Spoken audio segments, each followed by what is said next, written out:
तो भैया अगर आप भी फेसबुक के ऊपर काम करते हैं और आपका भी कोई पे आउट है और पे आउट किसी भी चीज़ से बना हो सकता है, चाहे आपका स्टार से हो, सब्सक्रिप्शन या कंटेंट मोनेटाइजेशन टूल से, किसी भी स्पेसिफिक टूल से अगर आपने पे आउट बनाया हुआ है तो कभी ना कभी ज़रूरत पड़ती है ऐसा कि आपको पे आउट ट्रांसफ़र करना पड़ता है।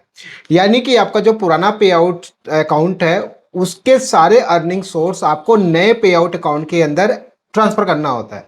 अब इसमें प्रॉब्लम क्या आता है सबसे मेन कि भाई आप W8BN फॉर्म तो भर लेते हो, लेकिन फॉर्म भरने के बाद में जैसे ही आप फेसबुक की टीम को सबमिट करते हो सपोर्ट इनबॉक्स में या मेल पे कहीं पे भी या चैट में, तो एक रिप्लाई आता है। पहले वो रिप्लाई समझते हैं। रिप्लाई ऐसा आएगा, आप नोटिस देखो आप यहाँ पे इसमें रिप्लाई लिखा आएगा कि भाई thanks for connecting back to us, और लिखा था we are unable to proceed with this update because it appear on detail provided in the document are not correct और मे बी मिसिंग।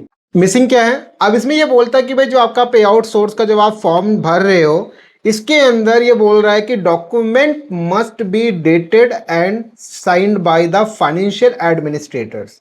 तो यानी कि भाई और बोथ पे आउट, यानी पुराने वाले पे आउट का एडमिन और नए वाले पे आउट का एडमिन, हो सकता दोनों ही पे आउट में आप ही एडमिन हो, तो साइन आपका करेक्ट होना चाहिए। अगर पुराना वाला पे आउट का एडमिन कोई और है, नए वाले पे आउट के एडमिन अगर आप हैं, तो मेरा सजेशन है कि दोनों जगह पे एडमिन आप अपने आप को बना लो ताकि साइन में कोई प्रॉब्लम ना आए, पहली चीज। अब ये बोलता है कि भाई यहाँ पे ये बोल रहा है कि भाई क्या चीज ठीक करना है। ये बोलता है कि भाई जो आपने यहाँ पे साइन किया है वो वेरीफाई करने लायक नहीं है। यहाँ पे बोल रहा है वो वेरीफाई नहीं होगा और विल नॉट बी एक्सेप्टेड। अब बोल रहा है कि क्या, please see below the details that were provided and details that are expect. क्या बोलते हैं वो लोग कि भाई पार्ट 1 में आइडेंटिफिकेशन ऑफ ट्रांसफर, यानी पहला नंबर वाला बंदा। दूसरा बोलता है फील्ड 4, जिसमें क्या है कि भाई फॉर ट्रांसफर जो आप जो बंदा ट्रांसफर कर रहा है उसका सिग्नेचर और डेट ये दोनों सही होना चाहिए। अब इनका कहने का मतलब ये है सीधा सीधा कि भाई ये चाहते हैं कि आपका साइन या तो हैंड राइटिंग वाला हो या तो डायरेक्ट पेन से, ठीक है, डायरेक्ट आपने पेन लिया, पेन से आपने डायरेक्ट साइन कर दिया, या तो ऐसा हो, या तो ये लोग बोलते हैं कि भाई अगर आप ऐसा नहीं करना चाहते तो आपका यहाँ बोलता है कि और created with a digital signature service such as, बोलता है कि लाइक किस से कर सकते हो आप ये, डॉक्यू साइन से, और बोलता है एडोबी साइन से। तो आप ये दोनों टूल को यूज करके भी डिजिटल साइंस बना सकते हो।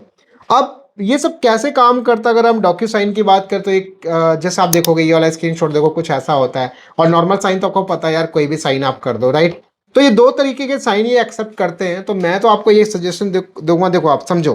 अच्छा, इसमें होता क्या है कि जब आपका पे आउट फॉर्म होता है, आप पहले समझो, जैसे अब आप यहाँ पे एक पे आउट फॉर्म जब देखोगे तो आप यहाँ पे नोटिस करोगे एक चीज, सबसे ज्यादा जो लोग गलतियां करते हैं वही उसी को समझना है आपको। यहाँ पे देखो, सबसे पहले जब आप यहाँ पे जब डॉक साइन के अंदर जब आप फॉर्म पे आते हो ना, तो फॉर्म पे आने के बाद आपको देखो करना क्या है इसमें। सबसे पहला काम कि भाई पे आउट सोर्स में जो फर्स्ट पार्टी है, जो फर्स्ट पार्टी है वो ओल्ड वाला बंदा होना चाहिए, सेकंड पार्टी है वो नया वाला बंदा होना चाहिए, ठीक है, यानी दोनों पे आउट होना चाहिए। और एक चीज हमेशा ध्यान रखना, डेट कई बार आप मिस्टेक करते हो। होता है क्या कि भाई हम लोग लिखते हैं डेट मंथ ईयर, बट इसमें उल्टा है, मंथ पहले है फिर डेट है फिर ईयर है, ये चीज ध्यान रखिए। और सबसे लास्ट वाला जो कॉलम है 11 नंबर का, इसमें आपका जो पेज का नाम है, जो पेज का आईडी है, क्या आप ट्रांसफर कर रहे हैं वो। तो जब भाई ये चीजें आप बिल्कुल प्रॉपर करेक्ट भरेंगे ना, तो किसी तरीके की कोई भी दिक्कत नहीं होने वाली है। क्योंकि ज्यादातर इस पे आउट सोर्स ट्रांसफर में एक ही गलती होती है, वो होता है साइन का, और कुछ गलती नहीं है। और तो बाकी इसमें देखो है ही क्या, भाई आपने डिटेल भर दिया पार्ट 1 के अंदर जिसका पुराना वाला अकाउंट है, पार्ट 2 के अंदर जो रिसीव करने वाला बंदा है, यानी एक सेंडर ओल्ड वाला, रिसीव जो नया वाला है, तो दोनों की डिटेल्स आपको फिल कर देनी है। और बस आज कई लोग बोलते हैं इसमें कंफ्यूजन होता है, जैसे अब पार्ट 1 के अंदर मान लो पहला नंबर है, बोलता पे आउट अकाउंट आईडी, आपका जो अकाउंट आईडी पे आउट आईडी जो है वो डाल दो।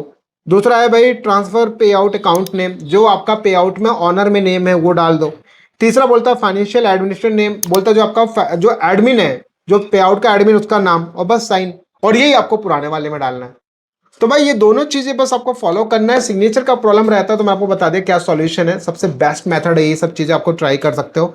बाकी फिर भी कोई इश्यू आता है, अगर पे आउट ट्रांसफर करने में नहीं हो पाता आपसे, तो डायरेक्टली आप टाइम स्लॉट लेके आप मुझसे डिस्कस करके अपनी इस चीज को रिजॉल्व कर सकते हैं। बाकी आप टाइम स्लॉट ले सकते हैं, और इसके अलावा आपके पास सबसे बेस्ट ऑप्शन है, आप मेरे यूट्यूब चैनल के ऊपर जाके ज्वाइन बटन ऑन कर सकते हैं, जिसमें आप 1 महीने में 3 बार आप मुझसे कॉन्टैक्ट कर सकते हैं ईजिली, बहुत आसान है।